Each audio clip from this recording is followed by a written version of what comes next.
KAS ಮರುಪರೀಕ್ಷೆಯನ್ನ ವಿರೋಧಿಸಿ ಸ್ಫೂರ್ತಿ ಭೈರಪ್ಪ ಎನ್ನುವವರು ಧಾರವಾಡ ಹೈಕೋರ್ಟಿನ ಮೆಟ್ಟಿಲೇರಿದ್ದು ನಿಮಗೆ ಗೊತ್ತೇ ಇದೆ. ಕೇಸ್ಗೆ ಸಂಬಂಧಿಸಿದಂತೆ ಕೋರ್ಟ್ ಸ್ಟೇ ಕೂಡ ಕೊಟ್ಟಿತ್ತು. ಆದ್ರೆ ಈಗ ರೀಸೆಂಟ್ ಆಗಿ ಸ್ಟೇ ವೆಕೇಟ್ ಆಗಿರೋದು ನಿಮಗೆ ಗೊತ್ತಿದೆ. ತಡೆಯಾಜ್ಞೆಯನ್ನ ತೆರವುಗೊಳಿಸಲಾಗಿದೆ.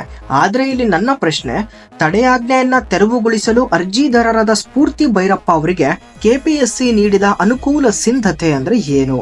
ನೋಡಿ, ಕೆಪಿಎಸ್ಸಿ ಮತ್ತು ಕರ್ನಾಟಕ ಸರ್ಕಾರ ಮರುಪರೀಕ್ಷೆಯನ್ನ ಘೋಷಣೆ ಮಾಡುವಾಗ ಕೆಲವು ಲೋಪದೋಷಗಳನ್ನ ಮಾಡಿದೆ.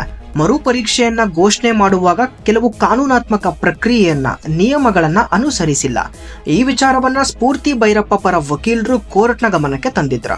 ಡಿಸೆಂಬರ್ 13ರಂದು ಕೋರ್ಟ್ ಹಾಲಿನಲ್ಲಿ ನಡೆದ ವಿಚಾರಣೆಯಲ್ಲಿ ವಾದ ಪ್ರತಿವಾದಗಳು ಹೇಗಿದ್ದವು ಅನ್ನೋದನ್ನ ಕೆಲವರು ಯೂಟ್ಯೂಬ್ ವಿಡಿಯೋಗಳಲ್ಲಿ ಶೇರ್ ಮಾಡಿದ್ದಾರೆ. ಅವರ ವಿಚಾರವನ್ನ ಆಧರಿಸಿ ಈ ವಿಡಿಯೋವನ್ನ ಮಾಡ್ತಾ ಇದ್ದೇನೆ. ಸ್ಫೂರ್ತಿ ಭೈರಪ್ಪ ಅವರು ಮರುಪರೀಕ್ಷೆ ಬೇಡ, ನಾನು ಹಿಂದಿನ ಅಂದ್ರೆ ಆಗಸ್ಟ್ 27ರಂದು ನಡೆದ ಕೆಎಎಸ್ ಪ್ರಿಲಿಮ್ಸ್ ಎಕ್ಸಾಮ್ ನಲ್ಲಿ ಒಳ್ಳೆಯ ಮಾರ್ಕ್ಸ್ ಅನ್ನ ಪಡೆದುಕೊಂಡಿದ್ದೇನೆ.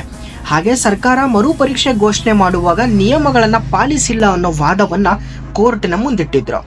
ಆಗ ಕೆಪಿಎಸ್ಸಿ ಪರ ವಕೀಲರು ಸ್ಫೂರ್ತಿ ಭೈರಪ್ಪ ಅವರ ಆಗಸ್ಟ್ 27ರ ಪೂರ್ವಭಾವಿ ಪರೀಕ್ಷೆಯ OMR ಪ್ರತಿಯನ್ನ, ನೋಡಿ OMR ಪ್ರತಿಯನ್ನ ಮುಚ್ಚಿದ ಲಗೋಟೆಯಲ್ಲಿ ನ್ಯಾಯಾಲಯದ ಗಮನಕ್ಕೆ ತಂದಿದ್ರು.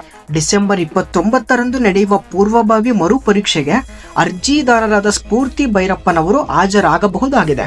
ಆ ನಂತರ ಆಗಸ್ಟ್ 27ರಂದು ನಡೆದ ಪರೀಕ್ಷೆಯ ಅಥವಾ ಡಿಸೆಂಬರ್ 29ರಂದು ನಡೆಯುವ ಪರೀಕ್ಷೆಯಲ್ಲಿ ಯಾವ ಪರೀಕ್ಷೆಯ ಅಂಕಗಳನ್ನ ಉತ್ತಮವಾಗಿರುತ್ತವೋ, ಅಂದ್ರೆ ಇವರು ಆಗಸ್ಟ್ 27ರಂದು ಏನ್ ಎಕ್ಸಾಮ್ ಆಗಿತ್ತು ಅದು, ಮತ್ತೆ ಈಗ ಡಿಸೆಂಬರ್ 29ಕ್ಕೆ ಏನ್ ಎಕ್ಸಾಮ್ ಆಗುತ್ತೆ ಅದೆರಡರಲ್ಲಿ ಯಾವ್ದ್ರಲ್ಲಿ ಹೆಚ್ಚಿನ ಮಾರ್ಕ್ಸ್ ಬರುತ್ತೋ ಆ ಪರೀಕ್ಷೆಯನ್ನ ಕನ್ಸಿಡರ್ ಮಾಡ್ತೀವಿ ಅಂತ ಹೇಳಿದ್ದಾರೆ. ಅದನ್ನೇ ಇವರು ಅನುಕೂಲ ಸಿಂಧುತತೆ ಅಂತ ಹೇಳ್ತಾ ಇದ್ದಾರೆ. ಇದು ಎಷ್ಟರ ಮಟ್ಟಿಗೆ ಸರಿ ಅನ್ಸುತ್ತೆ ನೀವೇ ಹೇಳಿ. 2 ಲಕ್ಷಕ್ಕಿಂತ ಹೆಚ್ಚಿನ ಅಭ್ಯರ್ಥಿಗಳು ಪೂರ್ವಭಾವಿ ಪರೀಕ್ಷೆಯನ್ನ ತೆಗೆದುಕೊಳ್ಳಲು ಕಾಯ್ತಾ ಇದ್ದಾರೆ. ಈ ಟೈಮಲ್ಲಿ ತಡೆಯಾಜ್ಞೆ ತೆಗೆದಿಲ್ಲ ಅಂದ್ರೆ ಪರೀಕ್ಷೆ ನಡೆಯೋದಿಲ್ಲ ಅಂತ ಈ ರೀತಿ ಅನುಕೂಲ ಮಾಡಿಕೊಡುವುದು ಎಷ್ಟರ ಮಟ್ಟಿಗೆ ಸರಿ? ಸ್ಫೂರ್ತಿ ಭೈರಪ್ಪ ಅವರು ಹೈಕೋರ್ಟ್ನ ಮೆಟ್ಟಿಲೇರಿದ ಕಾರಣಕ್ಕೇನೆ ಅವರಿಗೆ ವಿಶೇಷ ಪ್ರಾಧಾನ್ಯತೆಯನ್ನ ನೀಡುವುದು ಸರಿನಾ? ಎರಡೂ ಪರೀಕ್ಷೆಯನ್ನ ಬರೆಯುವವರಿಗೆ ಯಾವ ಪರೀಕ್ಷೆಯಲ್ಲಿ ಹೆಚ್ಚು ಅಂಕಗಳನ್ನ ತೆಗೆದುಕೊಂಡಿರ್ತಾರೋ ಆ ಪರೀಕ್ಷೆಯನ್ನೇ ಪರಿಗಣಿಸುವುದಾದ್ರೆ ಮರುಪರೀಕ್ಷೆ ಯಾಕೆ ಮಾಡ್ತೀರಾ?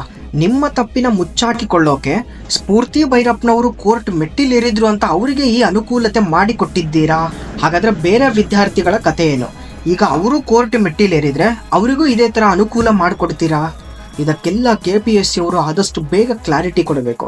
ಸ್ಟೇ ವೆಕೆಟ್ ಆಗಿದೆ, ಡಿಸೆಂಬರ್ 29ಕ್ಕೆ ಮರುಪರೀಕ್ಷೆ ಅಂತ ಹೇಳ್ತಾ ಇದ್ದೀರಾ, ಆದರೂ ಅದ್ರ ಬಗ್ಗೆ ಇನ್ನು ಯಾವುದೇ ಸರ್ಕ್ಯುಲೇಷನ್ ಹೊಡಿಸಿಲ್ಲ. ವಿದ್ಯಾರ್ಥಿಗಳಿಗೆ ಗೊಂದಲದ ಮೇಲೆ ಗೊಂದಲ ಸೃಷ್ಟಿ ಮಾಡ್ತಾ ಇದ್ದೀರಾ. ಇಷ್ಟು ದಿನ ವಿದ್ಯಾರ್ಥಿಗಳು ಡಿಸೆಂಬರ್ 29ಕ್ಕೆ ಪರೀಕ್ಷೆ ನಡೆಯುತ್ತಾ ಇಲ್ವಾ ಅಂತ ಗೊಂದಲವಾಗಿದ್ರು. ಈಗ ಇನ್ನೊಂದು ಹೊಸ ಸಮಸ್ಯೆ ಎದುರಾಗಿದೆ. ಇದಕ್ಕೆಲ್ಲ ಕೆಪಿಎಸ್ಸಿ ಆದಷ್ಟು ಬೇಗ ಒಂದು ಸುತ್ತಲೆಯನ್ನ ಹೊರಡಿಸಿ ವಿದ್ಯಾರ್ಥಿಗಳಿಗೆ ಕ್ಲಾರಿಟಿ ಕೊಡಬೇಕು ಅಂತ ಈ ಮೂಲಕ ಮನವಿ ಮಾಡ್ಕೊಳ್ತಾ ಇದ್ದೀನಿ.